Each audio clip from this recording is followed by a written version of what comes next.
قرآن اللہ کا پیغام ہے، اور اللہ سبحانہ و تعالیٰ ارشاد فرماتے ہیں، اے میرے بندے، تجھے شرم نہیں آتی اگر تیرے بھائی کا خط تجھے راستے میں پہنچے اور تو راستے میں ہو، کسی کام سے جا رہا ہو، تو رک جاتا ہے اور راستے سے الگ ہو جاتا ہے اور بیٹھ جاتا ہے اور ایک ایک حرف پڑھتا ہے اور پھر اس میں غور و تأمل کرتا ہے۔ یہ میرا کتاب نامہ ہے، میں نے تجھے لکھا ہے، تو اس میں غور و تأمل کرے اور اس پر عمل کرے، مگر تو اس سے انکار کرتا ہے، اس سے لاپرواہی برتتا ہے، اس پر عمل نہیں کرتا ہے، اور جو تو پڑھتا بھی ہے تو اس پر غور و فکر نہیں کرتا۔ تو قرآن کو پڑھنے کے لیے سب سے پہلی بات جو ضروری ہے وہ یہ ہے کہ یہ نیت ہو کہ ہم اس پر عمل کریں گے، اس پر غور و فکر کریں گے۔ لوگ قرآن کو صرف پڑھنے کے واسطے پڑھتے ہیں تو ان کی مثال ایسی ہے جیسے کہ کوئی غلام ہو اور اس کے مالک کا خط اور اس کا پیغام اس کو راستے میں پہنچے، تو وہ غلام اس مالک کے خط کو اور اس کے پیغام کو پڑھے اور بار بار پڑھتا ہی رہے لیکن اس پر عمل نہ کرے، تو وہ غلام ضرور اور بالضرور مالک کی سزا کا مستحق ہوگا۔ اسی طرح انسان اگر صرف قرآن کو پڑھتا رہے گا اور اس پر عمل نہیں کرے گا تو وہ ضرور اللہ کی سزا کا مستحق ہوگا۔ تو انسان کے لیے ضروری ہے قرآن کو پڑھے اور سمجھے اور بار بار پڑھے اور پھر اس پر عمل کرنے کی کوشش کرے، پیغام کو اور قرآن کی نصیحتوں کو اپنی زندگی میں داخل کرے۔ یہی ہماری نیت ہونی چاہیے اور یہی ہمارا مقصد ہونا چاہیے۔ آمین اکرام، اب ہم اپنی ویڈیو کی طرف چلتے ہیں۔ پچھلے درس میں سورہ نبا کی آیتوں کی تشریح اور ان کا ترجمہ ہو چکا تھا۔ اب سورہ نبا کی 28ویں آیت ہے، اس آیت کا ترجمہ کریں گے اور مختصراً تشریح کریں گے۔ اعوذ باللہ من الشیطان الرجیم، بسم اللہ الرحمن الرحیم، وَكَذَّبُوا بِآیَاتِنَا كِذَّابًا۔ اس آیت میں اللہ سبحانہ وتعالیٰ ارشاد فرماتے ہیں، انہوں نے ہماری آیتوں کو جھٹلایا۔ وَكَذَّبُوا بِآیَاتِنَا كِذَّابًا، انہوں نے ہماری آیتوں کو جھٹلایا۔ کذبوا یعنی انہوں نے جھٹلایا، بِآیاتِنَا ہماری آیتوں کو، کذابا زیادہ جھٹلایا، کذابا مصدر ہے یعنی زور دے کے کہا جا رہا ہے کہ انہوں نے ہماری آیتوں کو جھٹلایا۔ یہ تو اس آیت کا مختصراً ترجمہ تھا۔ ذرا اس کی تشریح پہ غور کرتے ہیں۔ یہاں پہ اللہ سبحانہ وتعالیٰ کے کہنے کا مقصد یہ ہے کہ انہوں نے ہماری آیتوں کو جھٹلایا۔ سب سے پہلے اس بات پہ غور کرنا ہے آیت کیا چیز ہے، آیت کسے کہتے ہیں۔ آیت کا ایک مطلب یہ ہوتا ہے جو قرآنی آیت ہوتی ہے، دوسرا آیت کا مطلب ہوتا ہے نشانی۔ آیت کا مطلب ہے نشانی، نشانی کو آیت کہتے ہیں۔ اللہ کی قدرت کی نشانی، اللہ کی طاقت کی نشانی اور موت کی نشانی، قیامت کے قائم ہونے کی نشانی، نبی اکرم صلی اللہ علیہ وسلم کی رسالت کی برحق ہونے کی نشانی، یہ ساری نشانیاں قرآنی آیت سے بھی ثابت ہیں اور دنیا کے اندر بھی ثابت ہیں۔ اگر ہم دنیا میں غور کریں گے تو دنیا کے حالات سے اور دنیا کے واقعات سے، دنیا کے حادثات سے اور دنیا کے تغیرات سے ہم کو یہ نشانیاں مل جاتی ہیں کہ ہمیں پتہ چل جاتا ہے کہ اللہ سبحانہ وتعالیٰ وحدہ لا شریک لہ ہے، دنیا کا خاتمہ یقینی ہے، نبی اکرم صلی اللہ علیہ وسلم اللہ کے سچے رسول ہیں۔ اسی طرح قرآنی آیت سے بھی نشانیاں مل جاتی ہیں، بس ہمیں ایک نظر غائر چاہیے۔ قرآن پر ہم نظر کریں گے تو غور کی نظر کریں گے، سمجھ کے پڑھیں گے تو ہمارے دل میں ایمان بڑھے گا اور ہمیں نشانیاں مل جائیں گی۔ اور اگر ان نشانیوں کو سمجھا ہم نے اور سمجھ کر ہم نے اس پر عمل نہیں کیا تو یہ جھٹلانے میں شامل ہوگا۔ جھٹلانا کئی طرح کا ہو سکتا ہے۔ جھٹلانے کا مطلب ایک یہ ہے کہ انسان اپنے قول سے جھٹلائے، اپنی بات سے جھٹلائے۔ دوسرا جھٹلانے کا مطلب یہ ہے کہ وہ زبان سے تو ہاں ہاں کرے لیکن عمل ایسا اختیار کرے کہ وہ جھٹلا رہا ہے، تو عملی طور پر بھی جھٹلانا ہوگا۔ اس آیت میں دونوں طرح کی اللہ سبحانہ وتعالیٰ نے شکایت کی ہے کہ وہ ہماری آیتوں کے ساتھ جھٹلانے والا رویہ اختیار کرتے ہیں۔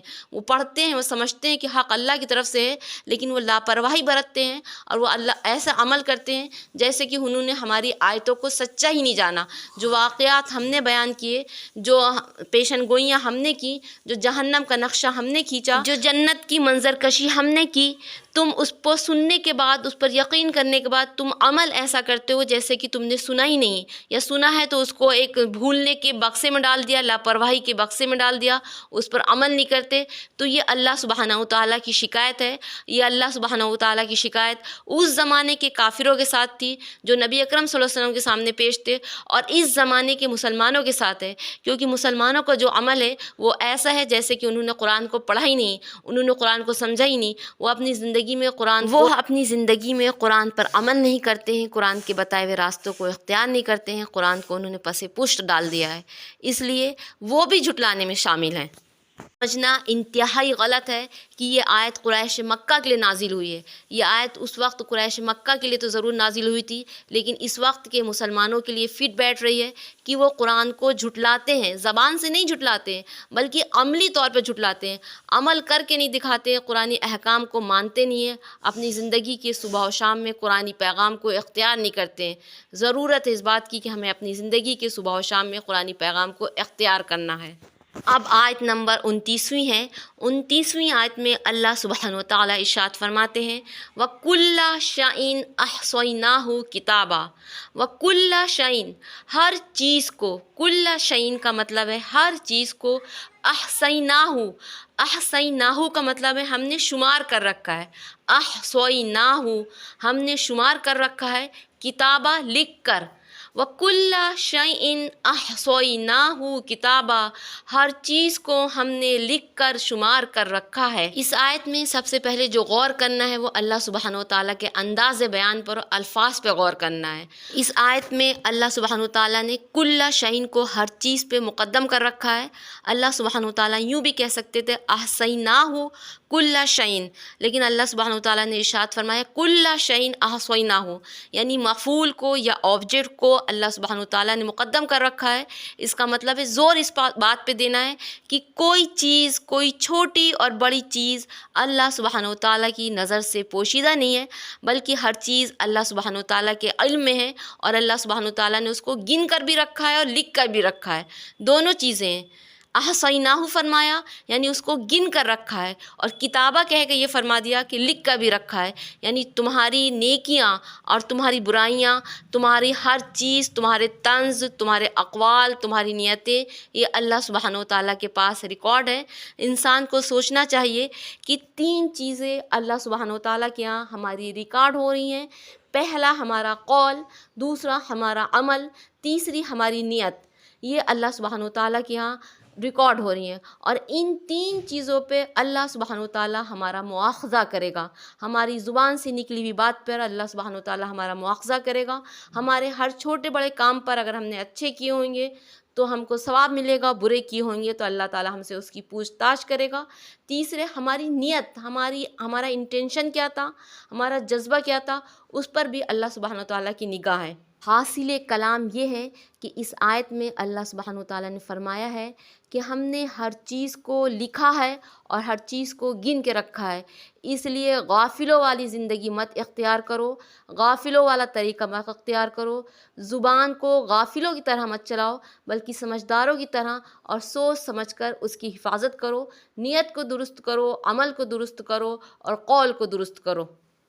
آگے اللہ سبحانہ وتعالیٰ ارشاد فرماتے ہیں فذوقوا، فذوقوا کا مطلب ہے تم چکھو، یہ امر کا صیغہ ہے، یہ کمانڈ دیا جا رہا ہے، یہ امپریٹیو سینٹنس ہے۔